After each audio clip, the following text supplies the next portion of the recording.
ബിജെപിയുടെ പരാതിയിൽ രാഷ്ട്രീയ അക്രമങ്ങൾ അന്വേഷിക്കാനെത്തിയ ദേശീയ മനുഷ്യാവകാശ കമ്മീഷൻ സംഘത്തിന് ആർഎസ്എസുകാരുടെ അക്രമത്തിനിരയായ സിപിഎമ്മുകാരും പരാതി നൽകി. തിരുവനന്തപുരത്തെ രാഷ്ട്രീയ അക്രമങ്ങളിൽ ഉൾപ്പെട്ട സിപിഎമ്മുകാർക്കെതിരെ മാതൃകാപരമായ നടപടിയെടുത്തെന്ന് പാർട്ടി നേതൃത്വം കമ്മീഷനെ ബോധിപ്പിച്ചു.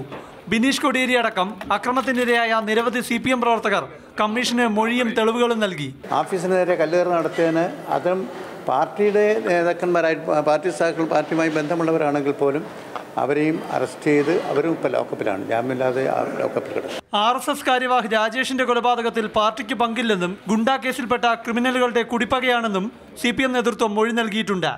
പരാതി നൽകാനെത്തിയ CPM പ്രവർത്തകരോട് അക്രമങ്ങൾക്കെതിരായ പോലീസിന്റെ ഇടപെടൽ അന്വേഷണ സംഘം ആരാഞ്ഞു.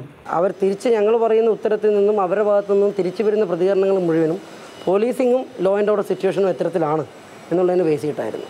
അക്രമം നടത്തിയ BJP CPM പ്രവർത്തകർക്കെതിരെ പോലീസ് ഉചിതമായ നിയമ നടപടി സ്വീകരിച്ചിട്ടുണ്ടെന്നാണ് നേതൃത്വം വിശദീകരിച്ചത്. പോലീസിന്റെ വീഴ്ച കണ്ടെത്തി സർക്കാരിനെ പ്രതിക്കൂട്ടിൽ നിർത്തുവാനുള്ള നീക്കമാണോ എന്നും CPM സംശയിക്കുന്നു.